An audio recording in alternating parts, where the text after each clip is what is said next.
to the flag of the United States of America, and to the republic for which it stands, one nation, under God, indivisible, with liberty and justice for all. Lord, we just thank you and give you the glory for this day.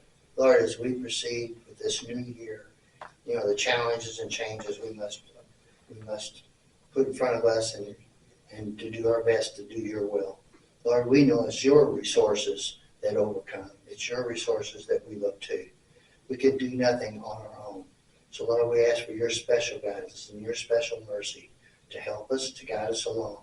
Lord, we also ask for your protection over all our county, over every person who works here, or those people who live here. Protect them and give them just the overwhelming feeling that we know that you are in control. So in the name of Jesus we pray. Amen. Amen. Thanks, Jack.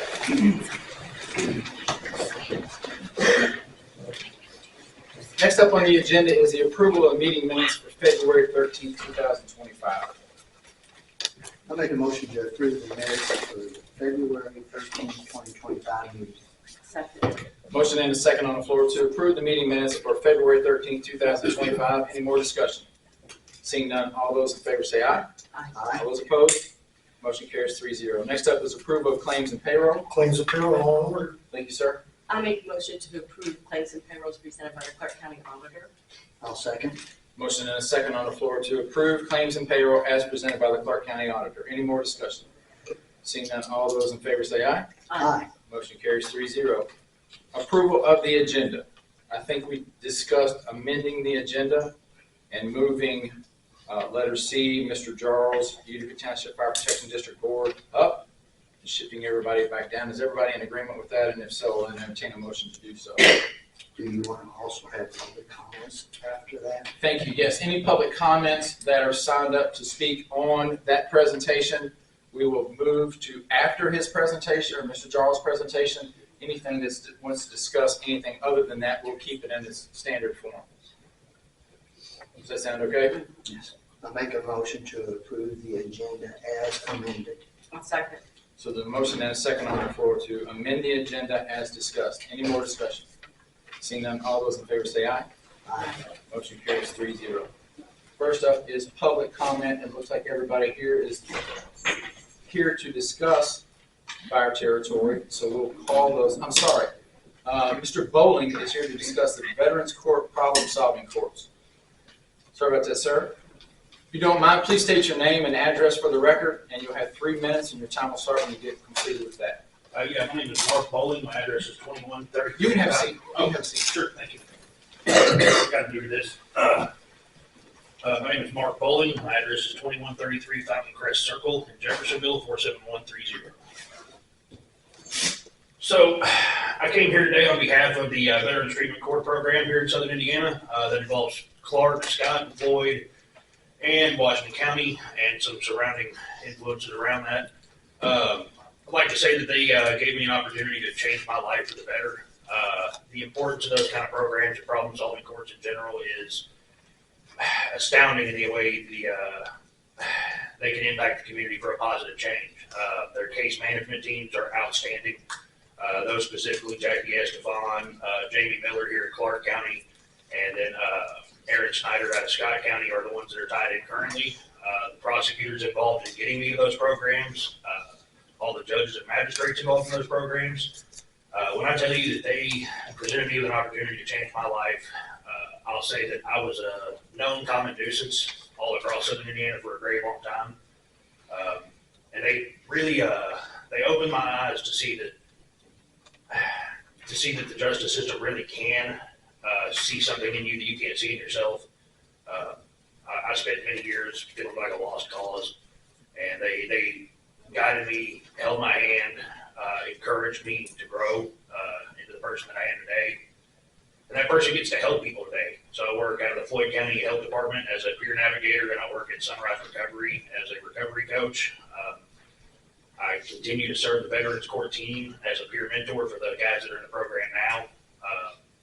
And I really just love the opportunities that the program has given me. I don't have a whole lot more to touch on it other than that any support that the county can show Veterans team or the Veterans Court team, is outstanding.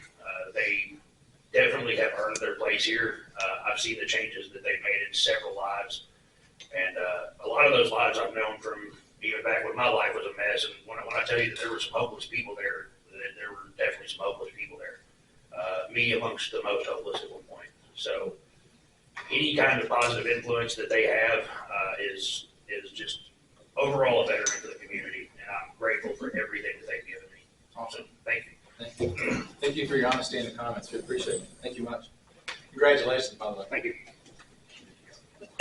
Next up is Mr. Ed Giltner. He is here to speak on behalf of the Veterans Court also.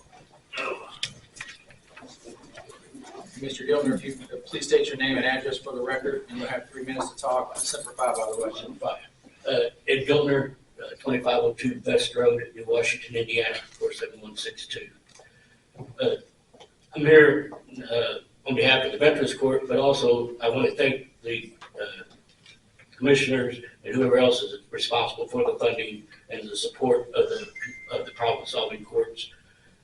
As a recent graduate of the Veterans Court, it made a tremendous difference in my life in seeing what it does for the other veterans. It really means a lot. Plus, I know several people in the drug court, and I was talking with them and talking about the changes that it's made for them and what the changes they've seen. The program, I mean, it's life-changing if you take it serious.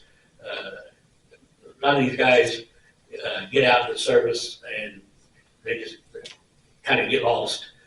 And this gives them a second chance. The program gets them lined up with the VA to get their veterans benefits. It helps them get jobs, gets them into therapy, which that was one of the biggest things that helped me, because I would have never sought therapy on my own. That probably helped me do the biggest changes, getting a lot of the stuff out of my head and expressing it.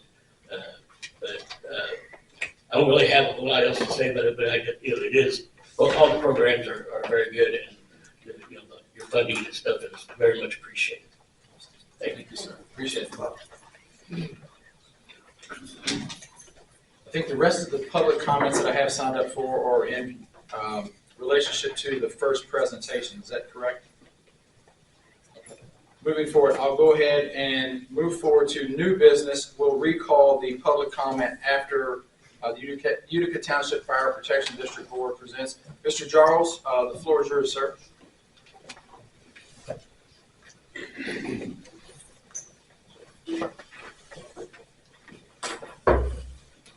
Good afternoon. I'm Joe Jarls, 1995 Bellevue Court, Jeffersonville, Indiana 47130. The president of the Utica Township Fire Protection District.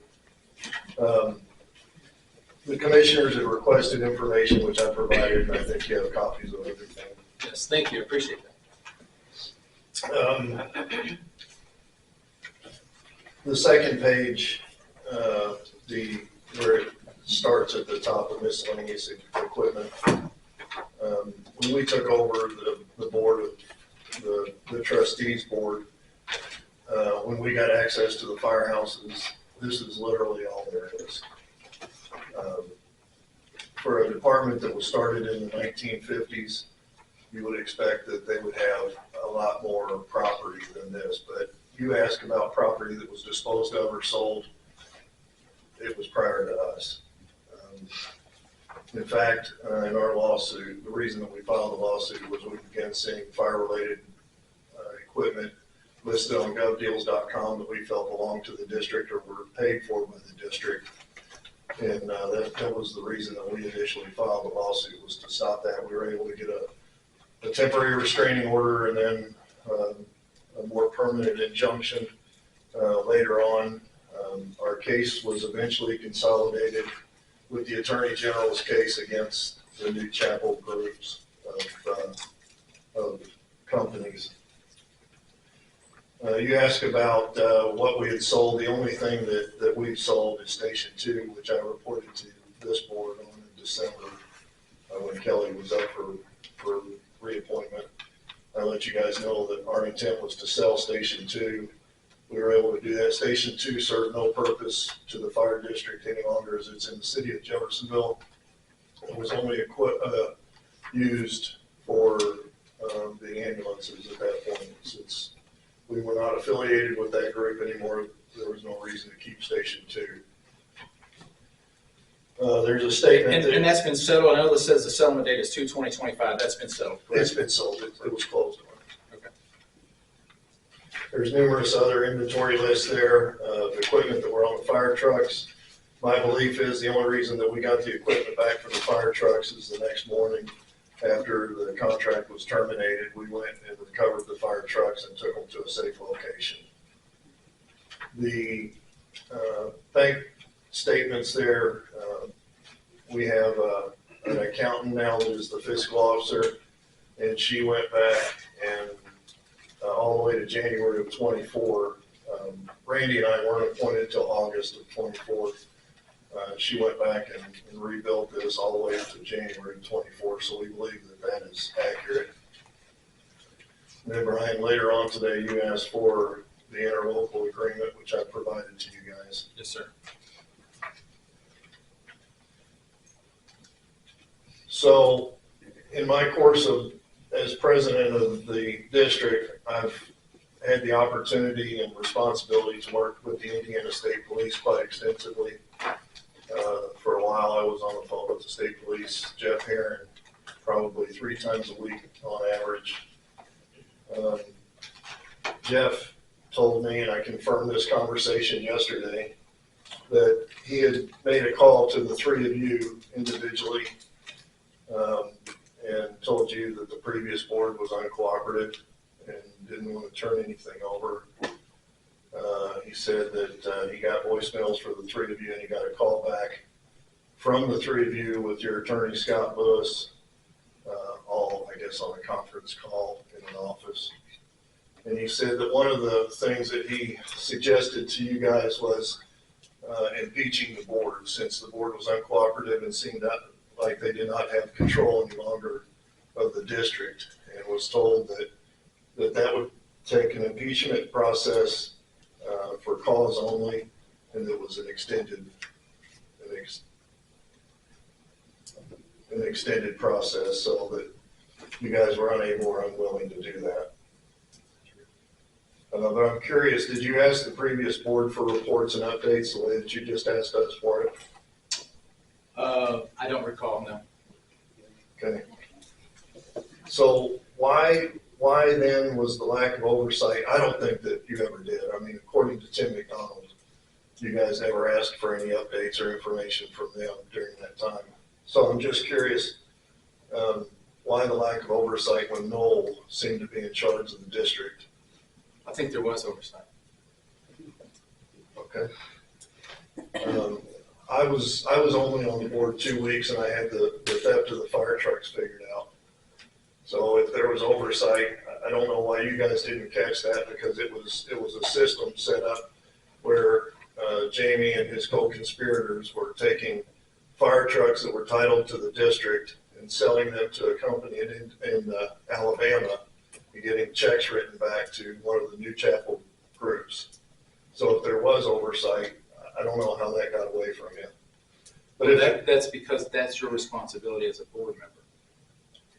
I just want to comment too. So first of all, the comment that somehow was that we could only replace the board for a cause, that was not a mistake. That was part of that conversation. And obviously that's how you and Ms. Curry and Ms. Lever are on the board. We did replace the board when it became known to us.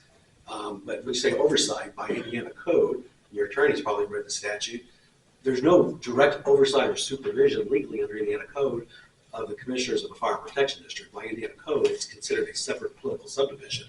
Other than the appointments, that is the responsibility of the actual board members. There's nothing in the statute that says the commissioners intervene with any supervision or oversight. If that was the case, there wouldn't even be board members. The commissioners would just oversee the district, which they don't. But then secondly, when you say reports and all that, the Indiana State Board of Accounts, they do regular audits of every political governmental entity subdivision throughout Indiana, including every taxing entity in Clark County. So if you go back and look at the Indiana State Board of Accounts audits of the protection district prior to 2023, when all this stuff became known regarding Mr. Knoll, there was nothing indicated in any of the Indiana State Board of account audits of anything that was improper or irregular with Fire Protection District. So obviously, as a governmental entity, we rely upon the State Board of Accounts doing their job of their audits. There was nothing deemed in there that got reported to us that we read in any Indiana State Board of Account audit that any of these actions were occurring until after 2023. So, Well, those are the facts. I was just curious on why you asked us for information, and according to the previous president of the board, after the state police contacted you that there was a criminal investigation, you didn't ask them for any information. But I was happy to provide the information to you. You asked for it.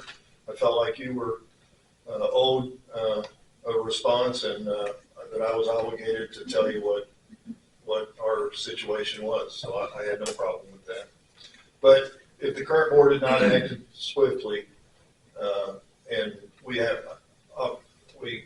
very swiftly in getting the lawsuit filed, we would have lost out on recouping the money that Utica and their residents are owed.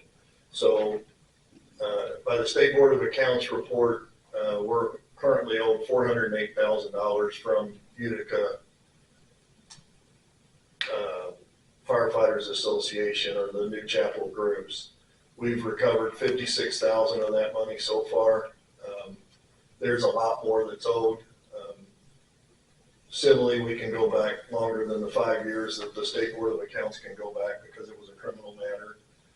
We also intend to go after the Brindley Mountain dealership for no due diligence on their part. They wrote a check for the sale of fire trucks, for the purchase of the fire trucks, to someone other than who the trucks were titled to. They had to know something was up. So we're going after Brindley Mountain for those damages, and we think that there are about 10 fire trucks that are missing. So our intent is to go after them for that. So by simple math, in my estimation, Utica currently has about enough funding left over after making the payments on the fire trucks of nearly $200,000 a year, which were purchased to replace the stolen fire trucks. We have enough funding for about 2.5 volunteers, which it takes a lot more than that, obviously, as you and I talked about on the phone. It takes a lot more than that. But I think according to the interlocal agreement, that's not even at your disposal now, correct? Those disbursements are made directly to the city of Jeff. No. So the interlocal agreement calls for us to return to them or pay them anything that's left over after our regular budget items, which are mainly fire trucks at this point. We've got payments of, like I said, nearly $200,000 in fire truck payments. And by the way, Brian, just so you know, or all of you commissioners, I've spoken to Brian Moore, but we found a contract that Jamie Knoll had signed with Brindley Mountain on the new engine that we currently have to sell that engine at a pre-decided or pre-arranged price upon the termination of the lease agreement on that truck. So there was a intent to do it again. So we have put a stop to that. I just want to clarify. So Yes. on the interlocal agreement, attachment A, page 104, the one you sent to me, between the city of Jeffersonville and the Utica Township Fire District. Number 3, the agreement provides, letter C, that the district shall transfer its funds to the city it receives in tax disbursement in fall 2024, spring 2025, and fall 2025, excluding the CUME fund disbursements the district receives. Yeah, the CUME fund doesn't cover the fire truck payments. So the agreement is that anything we have left over, we'll reimburse them for fire runs. The CUME fund is about $41,000 a year is what we receive for CUME funds, which my understanding of the CUME funds is it was set up for equipment purchases and replacement and that kind of thing, but we far exceed that budget. But just for clarity, it doesn't state that in here. That may be your understanding, but it doesn't say Well, that. that's what we pay. Okay. We wrote them a check in January after we received our tax disbursement of $28,000, I think. That was all we had left out of that disbursement.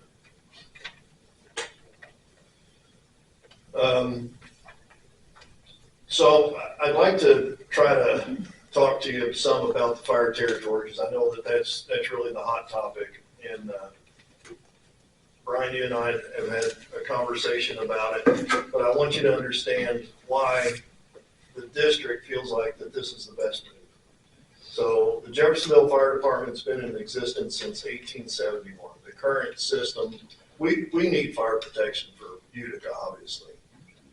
If we become part of a much larger unit, then we have continued access to the assets of the Jeffersonville Fire Department.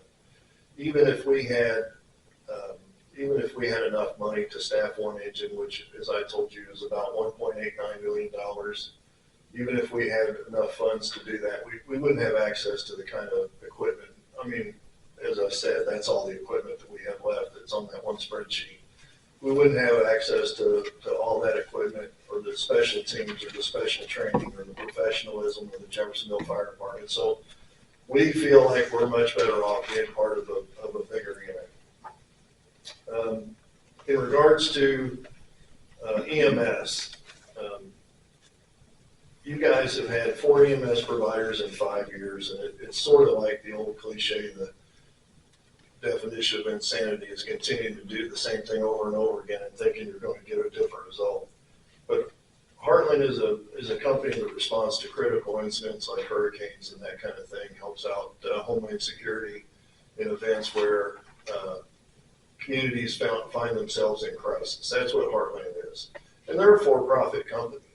They're here because we're paying them to be here. They're not here because they're part of our community.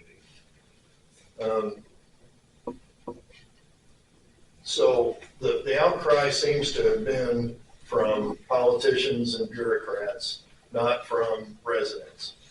And I'm sure that somewhere that there's people that you guys have talked to that are not crazy about the tax increase. I'm not crazy about the tax increase either, because if the Utica Fire District would have been managed differently 15 years ago, we wouldn't be in the situation that we're in. But we are where we are. But I have to say to the commissioners that you guys didn't seem to be as moved when Noel and his co-conspirators were pillaging Utica as you are now with the money that's being lost by the school district and the city of Charlestown and the other groups. I think that's a pretty unfair statement, but go ahead. Well, you said yourself that you didn't ask for information. And we also said that statute doesn't allow for us or doesn't call for us to ask for information. But you asked for it from me and I provided it. Because I'm very concerned about the action that this board is moving forward, yes. Did you find anything in there that concerned you? I didn't ask for anything that concerned me. I was asking for the status of what we have now. I didn't say that I was concerned about anything. I just needed to know what we had. Okay. But to be clear, you did ask for information from me and not from Jamie. Absolutely, yes. Okay. Well, sir, we didn't know all that was going on until it became light. When it became light, we made changes in the board. Obviously, that's why we're Scott, sitting in all here. due respect, That's why the we're state sitting here. police told you what was going on. And there was an investigation. Can we move Yeah, forward, please? yeah. That's already been set up. And that's why we move forward to make the order for this, sir. That's why you're on the board. So the school district is the one that seems to be taking the biggest hit. So, and I'm concerned about the school district just as anybody in Clark County would be. But then I started looking into the school district budget at $150 million a year, $20 million over budget on a swimming pool. I just wonder how many bus routes they cut when they went over $20 million on a swimming pool. The first article that I read reported an estimated build price of $33 million. Then Jeffersonville gave them $1 million. Then the next article said that they had changed their estimate to $41.1 million and that they were $2 million under budget. And then the reported construction price is $51.98 million. But our $4 million is going to cause them to lose bus routes. I think that it's a disingenuous argument. They also bought property to develop a subdivision from Linford Properties, which apparently Linford Properties paid $1.6 million and sold it to them for 4 months later for $2.2 million, a $600,000 profit. But it seems odd to me that the school district is worried about cutting bus routes over a $4 million circuit breaker loss when the fire district or when the territory comes into effect but they weren't all that concerned about it when they overpaid for a piece of property. And the school district should be concerned about fire and EMS for their students too. Utica kids go to Greater Clark County schools. I think the school district should be concerned about what's going on at home. And it's ironic that the school keeps building bigger and bigger buildings, which puts a bigger and bigger load and demand on the fire department. But yet when the fire department tries to expand their services to fire and EMS and add additional firehouses, that there's not enough money that they can help out with that. So in your research with that, how many schools are not covered now by existing fire service? They're covered by existing fire service, but the size of the building, Brian, matters. It takes more But resources. the answer is 0 right now, correct? Of course, And they're with the covered. existing improvement of the fire territory, not one school will be involved in that territory either, correct? No, they will. No, because the territory involves the town of Utica. What school is in the town of Utica? The territory involves all of Jeffersonville and Utica. That's already being covered. Yes, but Yes. as you have additional buildings and larger buildings, you have more resources that need to be committed to those. Okay. And they're spread out farther. They're farther apart now. I understand that the Charlestown Fire Department's in talks about possibly starting a fire territory with New Washington for the exact same reason that we are. No, they're not. That's already been discussed and already been turned down. Okay, well, my information could be wrong. The mayor of Charlestown, which we want to be good neighbors to Charlestown. We don't want an adversarial relationship, obviously, with Charlestown. But it was stated that this money could affect their arts and cultural center. And I would think a good neighbor would say, you know what? Fire trucks and ambulances are probably more important to my neighbor than an arts and cultural center. I was contacted by a Charlestown resident that said she was told that her property taxes were going to go up. That's absolutely false. That is not true in any way. Her town is being affected, but her taxes are not going up. She told me that she was told that she should worry about being able to stay in her house because it was going to be such a large tax increase, and she does live in Charlestown, not in Jeffersonville or Utica. And then the Silver Creek School District, which spoke against us at that meeting that you were at last, Brian, at the city council, said that our tax increase was absorbent, and at the same time they're asking for a 44% tax increase. I thought that was kind of ironic too.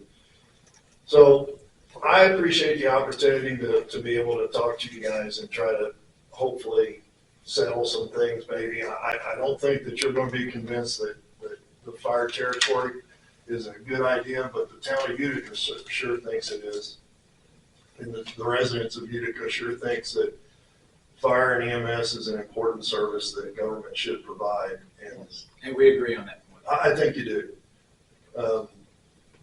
At the meeting, there was a statement that said that the outrage of the politicians and bureaucrats should be at the state of EMS in Clark County, and I would agree with that. I think that's being handled. Thank you.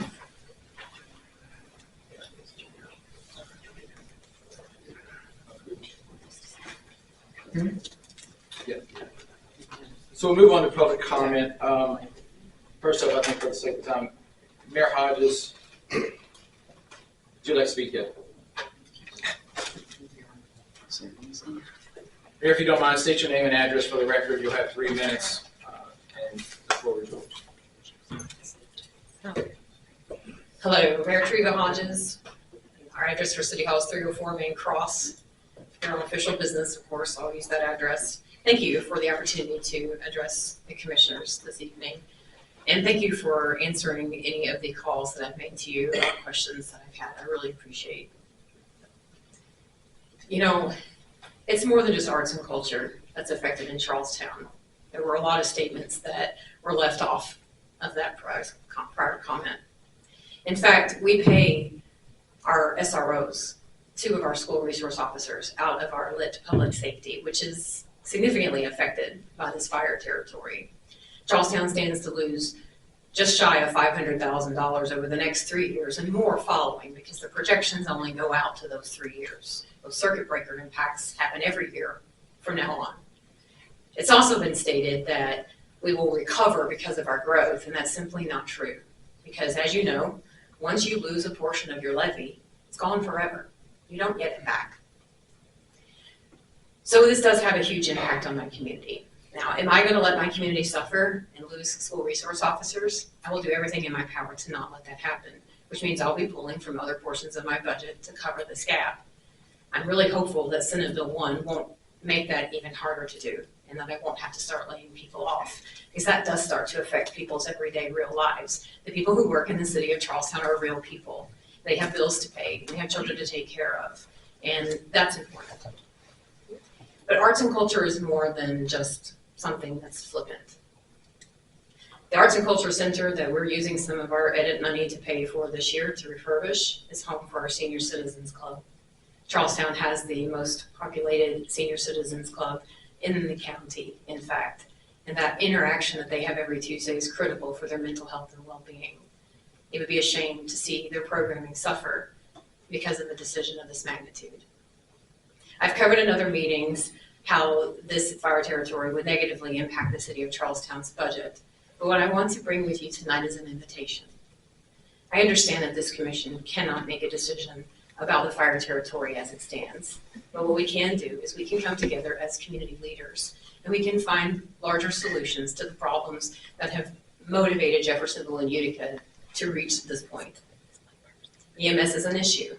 I appreciate the work that has been done to hire Heartland, and I appreciate the information that you've provided about their follow-up and follow-through.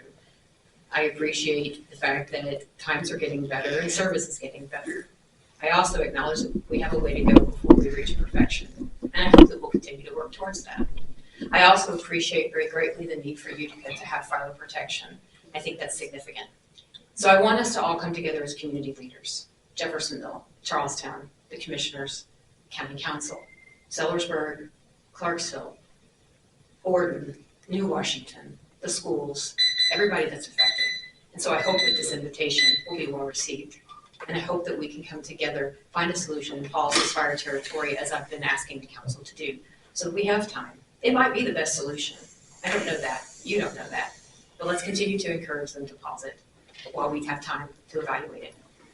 Thank you for your time. All right, appreciate it. Next up is Trustee Tom Kendrick. Again, if you, sir, if you don't mind stating your name and address for the record, and your 3 minutes will start after that. I'm Tom Kendrick, 3815 Butoff Road, Charlestown, Indiana, 47111. I am the Charleston Township trustee, and before I start, if the representative from the Utica Fire District wants to look at my budget and try to find out what we're spending frivolously, he is more than welcome to do that. I have no problem with, Utica being covered with the fire protection. The only thing I ask is to try to figure out some way that it doesn't affect every other taxing unit in the county to that extent.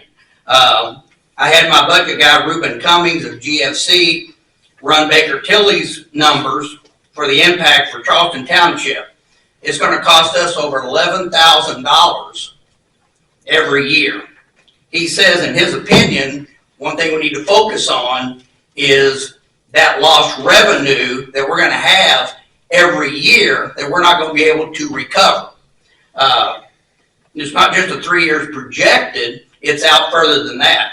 I'd like to say that this affects all 12 townships in Clark County, all 12 of them, including Utica Township trustee and Jeffersonville Township trustee offices are going to lose money. Even Utica Township trustee. Utica Township is 22 square miles. That includes Utica proper, I don't know, a town or whatever. Charleston Township is 64 square miles. That includes Charlestown, the town. If you don't know what a township trustee office does, we are the last resort for families when they're disconnected with electric, water, when they're getting ready to get evicted. $11,000 is over a month of assistance in my budget that I can't make up. As Mayor Hodges said, we'll figure it out. We're not going to let anybody get evicted. We're not going to let anybody not have their electric reconnected, etc. We'll figure it out. But that's $11,000 that I'm not going to be able to get out there for assistance. I would ask them to figure out some other ways not to spend $30 million, even if. And I've heard that the fire district only covers Utica now. Everything else is covered. The entire Utica Township is only 22 square miles. 20 seconds. 27. What is it? 20 seconds, I'm sorry. 20 seconds. No, you've got 20 seconds to go ahead and wrap up. I'm sorry. I'm finished. Thank you. I appreciate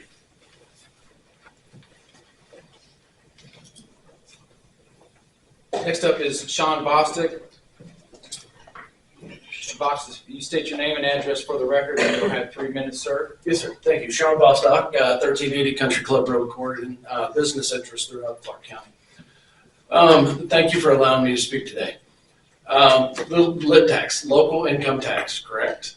Anybody employed in Clark County pays into that, correct? You check the box, County of Employment, January 1 of the year. What about the River Ridge employees that don't live in Clark County? Where's the representation for the tax money that's being taken? Shouldn't they be able to sit there and say, hey, we've got fire protection in case my car bursts in flames, or we got EMS protection? EMS protection and the Clark County Board of Commissioners do not have a good relationship historically. The can has been kicked down the road for over 40 years. And sitting in this room at this very table, I was told we haven't heard of any problems with EMS. We haven't heard of any problems with EMS. Less than 60 days later, there was a new EMS agency in the county. So the public has some trust concerns. And I think the lack of oversight comments that you're all getting, from myself included, is that you are the elected body that appoints these people. Therefore, you are the oversight, because a bureaucrat is not answerable to the public. I mean, we can yell and bitch and moan all we want at them, but ultimately it's Jack Kaufman, Connie Sellers, Brian Glover on the ballot that people cast their votes for. So therefore, historically, the Board of Commissioners has not had very good oversight of the ongoing issues in Clark County. It was a surprise that Jamie Noel was there, but some dumb plumber like myself knew about it for 24 years. Okay? If a dumb plumber, I believe I've been called that and worse, could figure it out down to almost the dollar, where were the Board of Commissioners? Now, not all of you all sat in there throughout this whole tenure of what happened. So I cannot say 100% Brian Glover, Connie Sellers, Jack Kaufman. But there's enough out there to make people a little skeptical of when you all start kind of putting your fingers in, because to my knowledge, and correct me if I'm wrong, work groups, you all weren't there. It wasn't until public meetings that the commissioners started showing up, and I watched Mr. Kaufman leave before the financials were done on the last meeting, and then after your speech, you all left. So it seems adversarial, the way this meeting came up. I just want to remind you all that for over 40 years, the Clark County Board of Commissioners have kicked the can. Well, the can's stuck in a dead-end road, and somebody's trying to pick up the slack and do what the board should have done 40 years ago. Thank you for your time. I yield.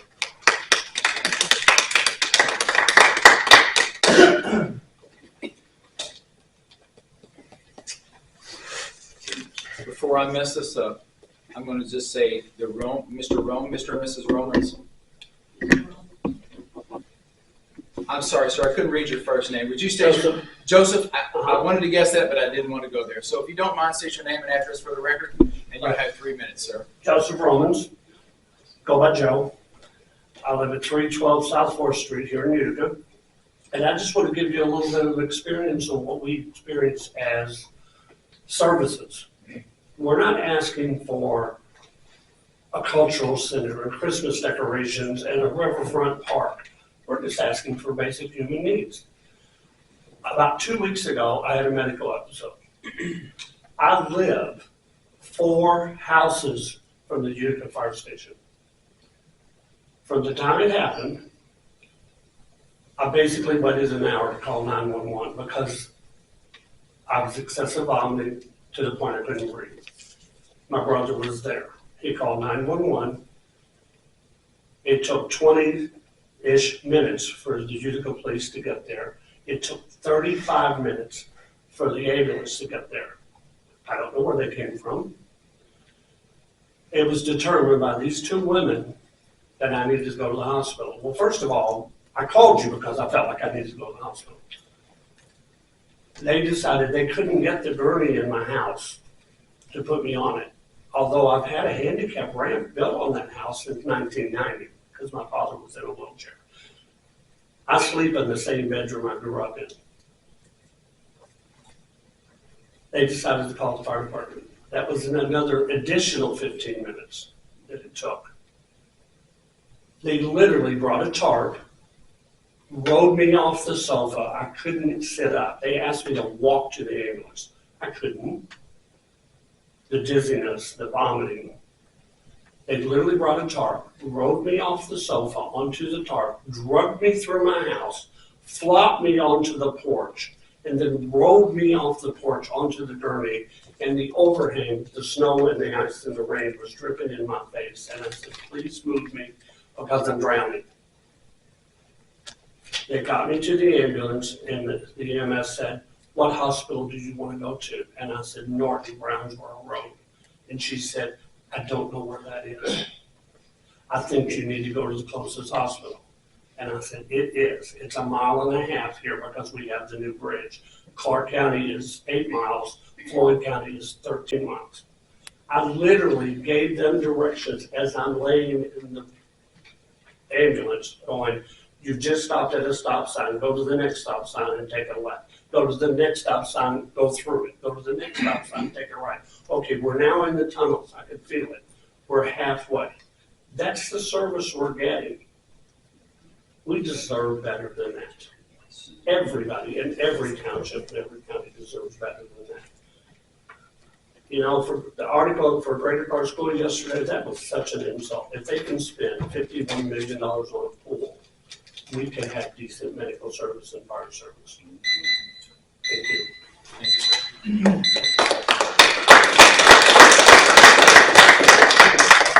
Next up is Kathy Allen.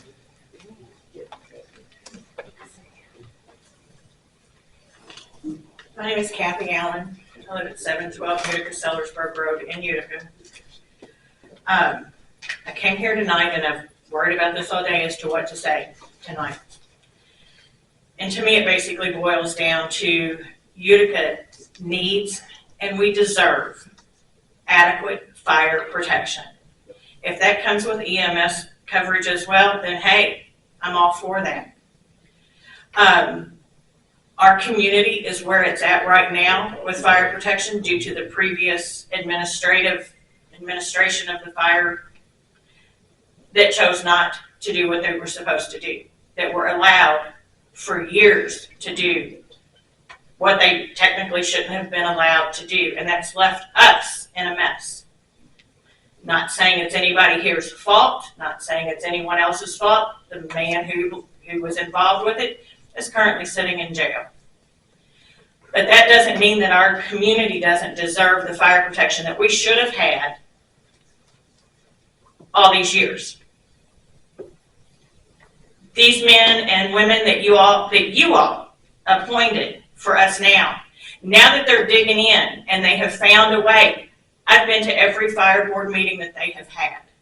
I have not seen one of you at a fire board meeting. And I understand from your statement earlier, you don't have to do that. You've appointed this board to do this job, and they're doing this job. And in my personal opinion, they're doing a damn good job of it. But now you're here to slap them on the wrist and say, hold on, we've got people in Charlestown, we've got people in Clarksville, We've got people here and there that are saying, this is going to cut into our budget a little bit. Do you not think what's occurred to us has cut into our budget?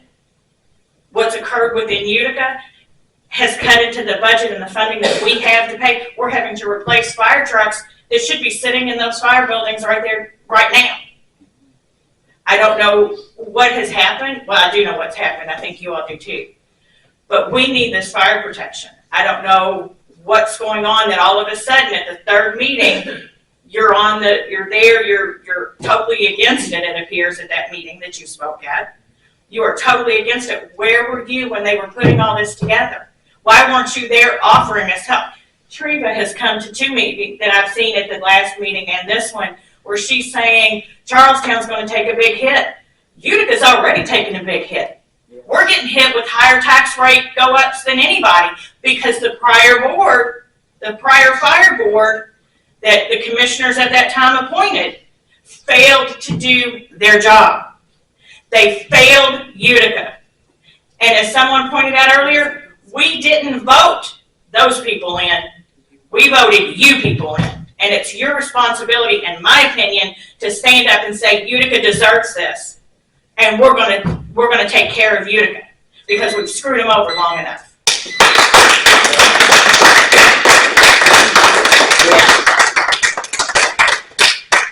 Next up is Beverly Connect. Did I say that correct? Yes. If you don't mind, state your name and address, ma'am, for the record, and you have 3 minutes. Beverly Connect, 409 Utica Charlestown Road in Utica, right across the street from the fire department, the old fire department. And I had the same experience. I've lived in that town for 54 years, and I had the same experience with the ambulance service that Joe Romans had, where we called an ambulance, and it took them forever to get there. And then when they got there, they weren't prepared to be able to take me out of the house, and my son had to help do that. They did not know where they were going either. And my older son was a fireman in Utica before he was a fireman in Frankfort for 25 years and a paramedic, and still is. And I told him that there was absolutely nothing inside that ambulance. And he said, that's not right. And he sent me a list of all the things that are required to be in an ambulance in Indiana. And there was nothing. It was like a box truck on the inside. And my son said, are you going to cover it with a blanket before you put her in or after? They didn't answer. I got an ambulance, and I said, I'm cold. And he said, we'll shut the window. They did not check my blood pressure. They did not check my oxygen. They did not check anything. And when I got to the hospital, my blood pressure was down to 40. And, and this is what we got. After all these years, we deserve better than that. Utica should not be brushed under the rug just because we're small and we don't have all the politicians that everybody else has, and just because we don't have senior citizen centers and we don't have all these other things. We do have a town, and we do have real human beings that live there, and our kids do go to the schools, and my grandkids go to those schools. And I just feel like we should not be disregarded and devalued because of something that the previous Jamie Knoll and who others were involved did to us. It's not our fault. Thank you.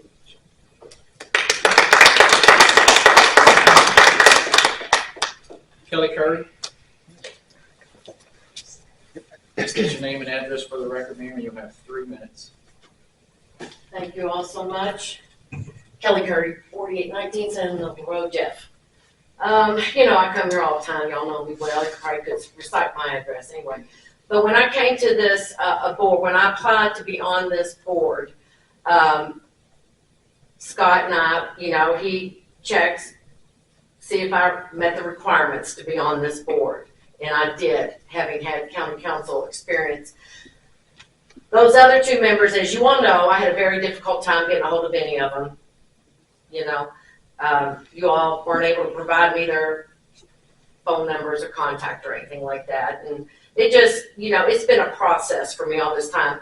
But I do want to point out that, Jack, you've been on this commission, and correct me if I'm wrong, 13 years, Connie 8, Brian 10, you're up for re-election next year. You all scrutinized whether or not I met the requirements to be on this board.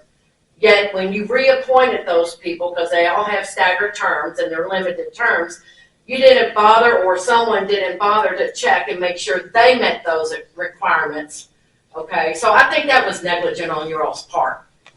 And I am so happy to have the board we have now. And yes, we need fire. I get it. It seems like to me it's the EMS part of this that is a problem for the surrounding community. But we, as Joel said, we've had 4 providers in 5 years. I've been in those commissioners' meetings. I recall all of them.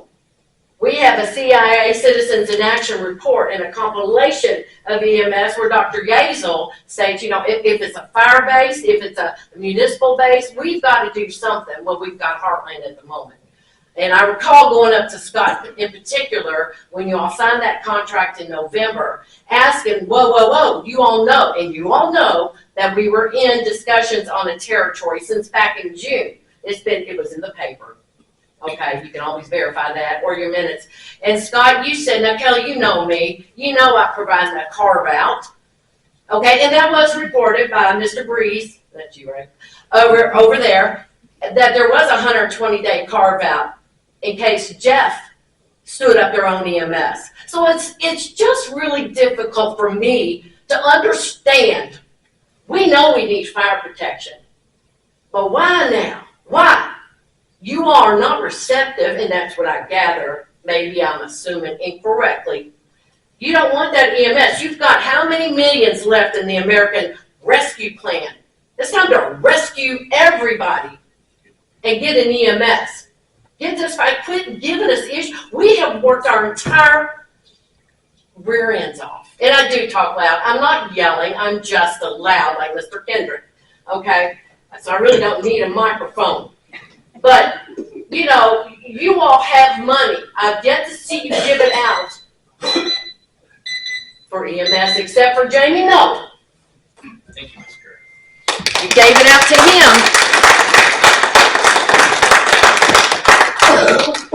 Mr. Kevin Beatty.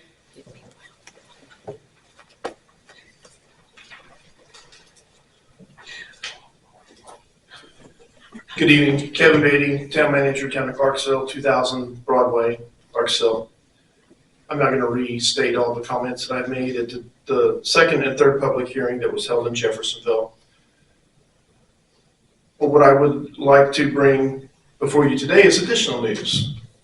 According to Senate Bill 1 that's currently being discussed at state level, after looking through financials, forecasts over what that impact is going to bring, is an additional $2.5 million in lost revenues if it passes in its current form at the state level. $2.5 million. There's also property tax losses that will never be recouped if they bring the provisions of another bill, which although died in committee, has been discussed about being brought back and inserted as an amendment into Senate Bill 1. $2.5 million. Senate Bill 1. $2.5 million because of fire territory. $2 million in additional circuit breaker tax credits. That's a lot of money for the town of Clarksville to accept to provide both fire and EMS. And I will sit here today and say in 2019 when we created our fire territory, yes, there were some hits that were taken by the rest of the taxing units in Clark County, but nothing to the extent of what is being forced upon us by the creation of this fire territory, which includes EMS. 100%, they need fire protection. I have concerns over the need for EMS service that is a duplication of the service being provided. Now, we've heard comments about the quality of the service tonight. I'm not here to debate that. My question is, you currently levy 0.04 for EMS service. You are allowed by state law to levy 0.20. That is an increase of 500% that you could put on everyone within the county and provide everyone in the county with more EMS service. Yes, it's going to hit all of us, but it hits us in an area that is more acceptable when it's evenly spread across everyone and it serves everyone. If I get hit for more income tax and I get 2 or 3 more ambulances that you can bring on board on the contract, great. But to penalize my residents in Clarksville, 2.5 million, and not be able to get any service from a territory that's not going to provide service to Clarksville, that's problematic. And to address the issue of the workshops, we were never invited to sit down to the workshops. We didn't know they were going on. So that's not a fair statement to say, where were you when this was being planned? We weren't invited. We didn't know. Thank you.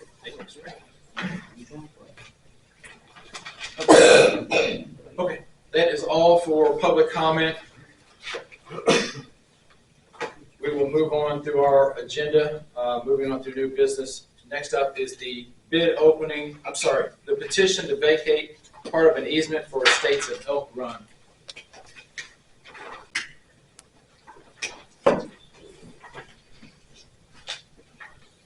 Evening. Good evening. My name is Andrew Halfer, representing the petitioners, and we filed a petition to vacate part of a detention basin encumbering lots number 107 through 111 in the estates of Elk Run. That detention basin was never installed in its original location. The drainage measures were amended and installed elsewhere within the neighborhood. And now it's just an easement encumbering these lots for no apparent reason. Planning and zoning and the drainage board have reviewed the petition and the facts on the ground and have each issued letters of support for the proposed vacation, though they both limited their support in some way. Planning and zoning required us to leave a 20-foot drainage easement along the southern 20 feet of the original basin easement, and so we amended our petition to exclude that southern 20 feet from the proposed vacation. The drainage board limited its support to only include the part of the detention basin that encumbers lots 107 through 110, because the owners of lot 111 did not participate in the petition. We suggest that it would be pointless to leave the part of the detention basin that encumbers lot 111 in place and ask that the board vacate the entire basin, excluding the southern 20 feet on all of lots 107 through 111, or in the alternative, if the board deems it appropriate, to vacate the detention basin, excluding the southern 20 feet, as it encumbers lots 107 through 110, as the drainage board suggested. Notice of the hearing was published on February 13th and was sent to the abutting landowners on February 7th. So in your petition, I see letter or number 9.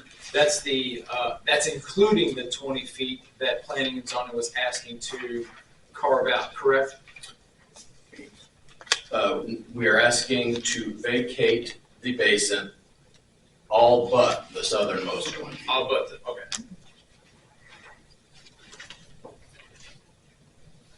And then on number 5, let's see. Number 5 states 107 through 111.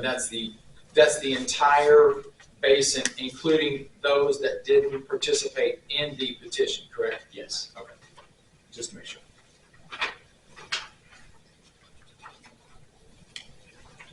Scott, do you have any comments on this? Since he's presenting on behalf of petitioners before we go forward, after he presents, then we open up for a public hearing and see if there's any other residents that are part of this that are here that either want to speak out for or against. So open for public hearing. Fair enough. So the petitioner has spoken. I will open up a public hearing. Is there anybody here to speak for or against this petition to vacate?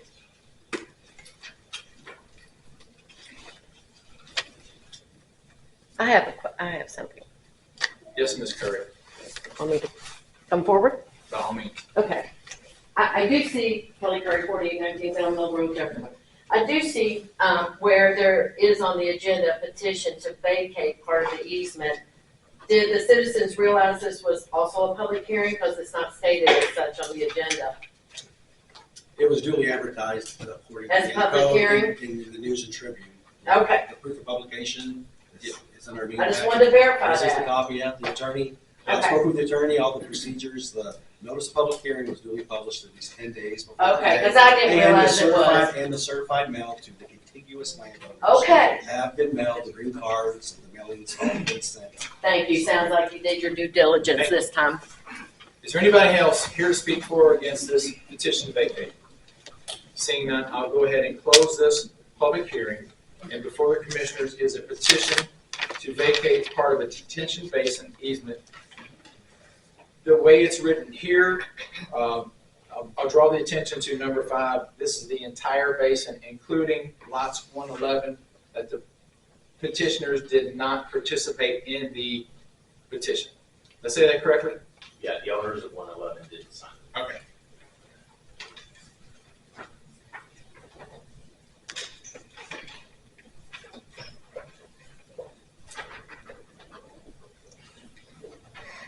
So I'll make a motion to approve the petition to vacate part of the detention basement easement with lots 107 to 111 in estates of Elkhorn. I'll second. So there's a motion and a second on the floor to approve the petition to vacate part of a detention basin, including lots 107 through 111 in Elk Run. And just for the record, just to be clear, the vacating all but the southernmost 20 feet. Correct. Yeah. That's number 9. Yeah, that's Yeah, included. yeah, in the it's petition, included. yes. I just want to clarify that. That's the actual part. It's not the entire easement. It's the easement excluding that southernmost 20 feet. Correct. Any more discussion? Seeing none, all those in favor say aye. Aye. All those opposed? Motion carries 3-0. Thank you, sir. Thank you.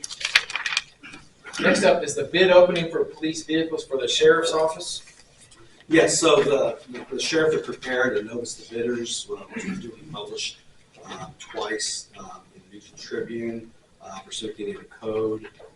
If you want to state. Chief Randy Thomas, Clark County Sheriff's Office, 501 East Court Avenue, Jeffersonville, Indiana. And just to show that that we have the proof of publication, published the notice to bidders on February 7th and February 14th. They're required 2 notices published in this public part. And the notice of bidders was for 9 2025 police uplifted Dodge Durangos, 1 2025 police uplifted Ram truck, and 1 Chrysler Pacifica transport van with other details. So we have, how many bids did we receive? We received only 1 bid. So the sealed bid is from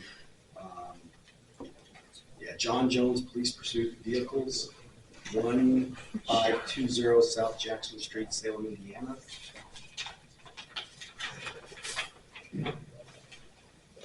So it looks like for the 2025 Dodge Durango, AWD PPV with the specs pursuant to those bidders, the price per vehicle, $61,262.50.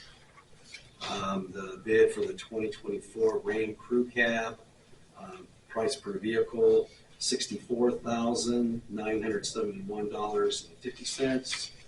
And then the bid for the 2025 Chrysler Pacifica Select, price per vehicle, $51,758.50. So apparently those were the bids we received. Usually what we do, since the specs were prepared by the Sheriff's Department, normally what we do is take an advisement and make sure that the Sheriff will review to make sure that this is responsive to the specs in your notice to bidders. And then I'll send those to you. And then you review that and let us know in the next meeting we can approve based upon your review and recommendation. Okay, thank you. So I entertain a motion to accept the bids and take them under advisement. I'll make a motion. A second. So there's a motion and a second on the floor to accept the bids and take them under advisement. Any more discussion? Seeing none, all those in favor say aye. Aye. Aye. Motion carries 3-0. Next up is an ordinance establishing the Public Defender Commission Grant Fund.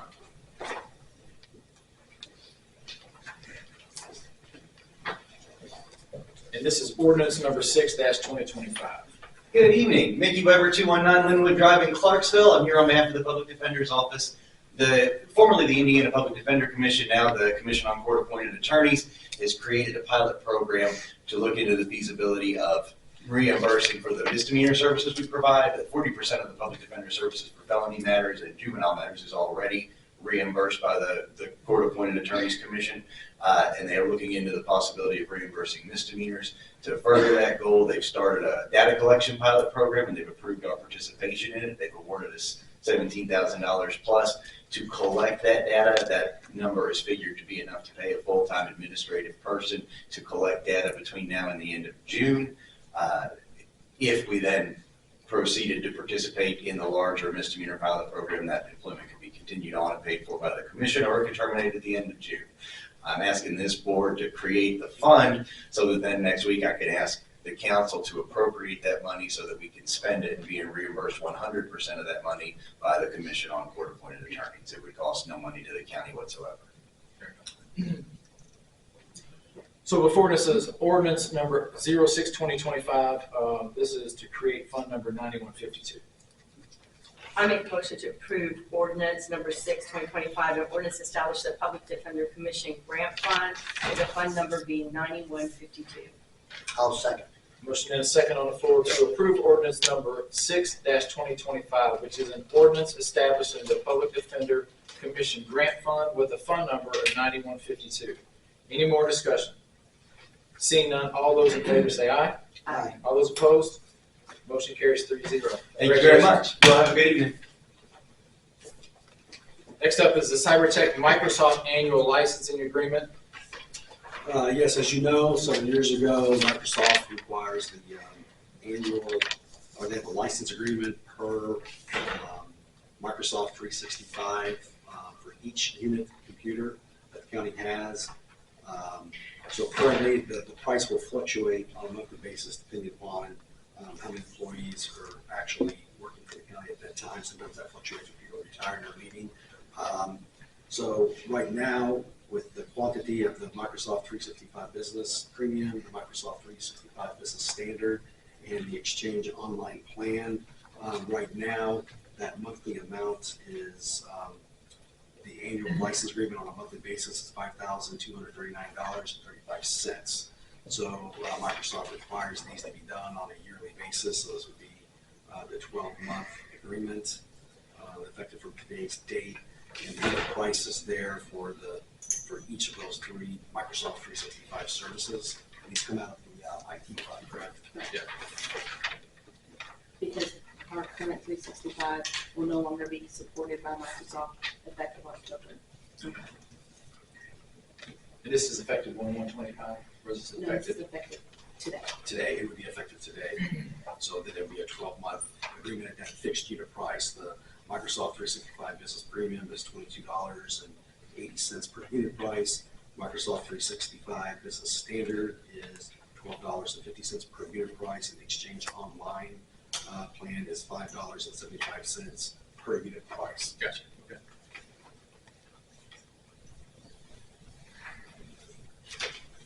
I'll make a motion, and this is approving the quote, correct? Yes. Approving the quote. A quote and the agreement. And the agreement. License agreement. Okay.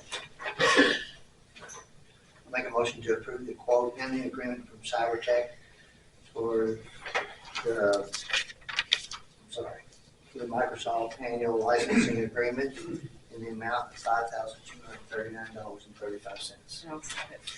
There's a motion and a second on the floor to approve the agreement and contract with CyberTech and Microsoft annual licensing agreement with a monthly fee of $5,239.35, with the understanding that this could fluctuate depending on users, correct? Yes. All those in favor say aye. Aye. All those opposed? Motion carries 3-0. Next up is the meeting room camera quotes.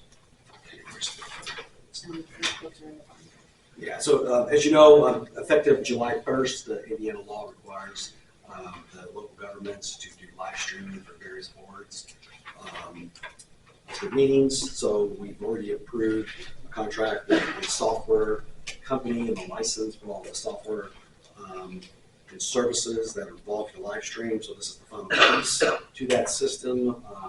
Is the camera that would be connected, that would be compatible with the software and the licensing and the servers. So we requested, even the required amount, we requested 3 quotes for cameras. So we have acoustical audio designs for $5,574.90. And then the other 2 quotes were from Phoenix Security and System Max, and those were both over $9,000, one was over $10,000. And that's for 2 cameras, so you have a screen pointing towards the presenter's table, and then you'll have a camera pointing towards the whole board. And the System Max is who did our original install, correct? Maybe a different name, but It's a different name, but it is. same group of, yeah, okay. It is. Okay. And I'm assuming here, we're comparing apples to apples across the board here. These are our specs that we presented, correct? Correct. Okay. So the lowest is Acoustical to audio designs out of Cooper's Lane. Do we know when they are available for installation? So once we approve everything, it will take about 2 weeks to get that in. They will have to coordinate with eScribe to make sure that everything is kosher with the encoder. The encoder will take about 2 weeks to build. Once that's done, it'll again take about 2 weeks. They'll merge together. They'll come in. We'll do a series of tests to make sure that anything that we need to adjust, and then I'm hopeful to be able to start that beta testing May 1st. Awesome. Thank you for handling this too. So it looks like the lowest quote that we received was from Acoustical Audio Designs in the amount of $5,574.90. I'll make a motion to accept the quote from Acoustical Audio Designs in the amount of $5,574.90. I'll second. So there's a motion and a second on the floor to approve or accept the quote from Acoustical Audio Designs in the amount of $5,574.90. Any more discussion? Seeing none, all those in favor say aye. Aye. All those opposed? Motion carries 3-0. Thank you. Next up is the Bridge Preventative Maintenance Plan Approval for Brown Station Way Bridge over Discovery Trail. Yes, so as you know, NDOT requires certain procedures on different aspects of bridges and other road projects and maintenance plans. So in your packet, Clark Dietz is the consulting engineer on the preventative maintenance for this particular bridge on Brown Station Way over Discovery Trail. So this is one of those requirements. And Brian, does it need to be in blue ink? Sometimes NDOT. It doesn't have to be because this is going to be put onto a set of plans. Okay. It's not a contract. Okay, so sometimes Right. NDOT says it has to be in blue ink. Anyway, so this is one of the procedural requirements for NDOT, is for the commissioners to approve and sign the bridge preventive maintenance plans. It's not a contract, it's just approving the plans as prepared by the consulting engineer.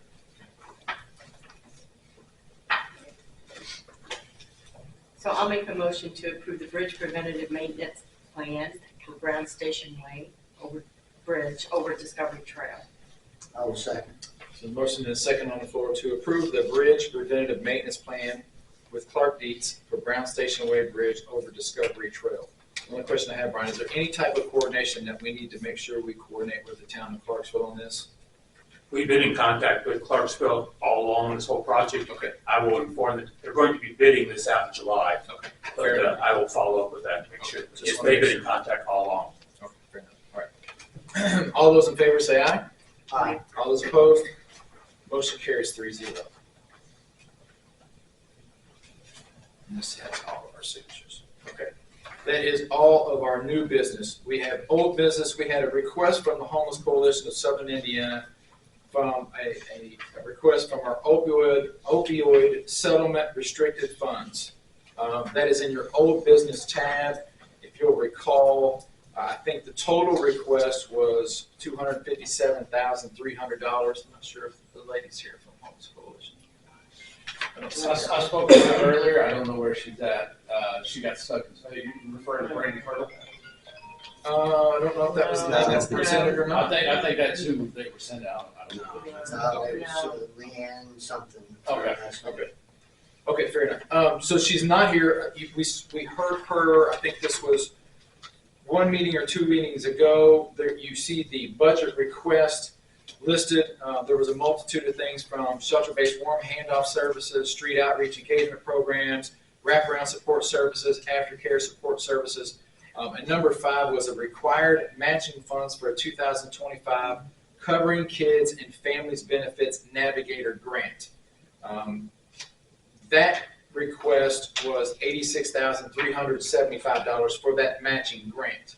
Keep in mind, these are restricted funds out of the opioid settlement, so it's very limited as to what we can do. This does fit into those provisions, and we can approve that amount, or any of those, and a combination of any of those amounts. I'll make the motion that we go ahead and approve the required match funds in the amount of $86,375. I will second. So there's a motion and a second on the floor to approve the requested amount from the Homeless Coalition of Southern Indiana from our restricted opioid settlement funds for the required matching funds for a 2025 Covering Kids and Families Benefits Navigator grant in the amount of $86,375. Any more discussion? Seeing none, all those in favor say aye. Aye. All those opposed? Motion carries 3-0. And Sabrina, we may just want to touch base with her whether it's approved tonight and it'll come off. Okay. Next up, that is all new business. That is all of our old business. Moving on to reports. Mr. Otter, do you have anything tonight? I have nothing for tonight. Mr. Attorney? Nothing for tonight. Mr. Dixon?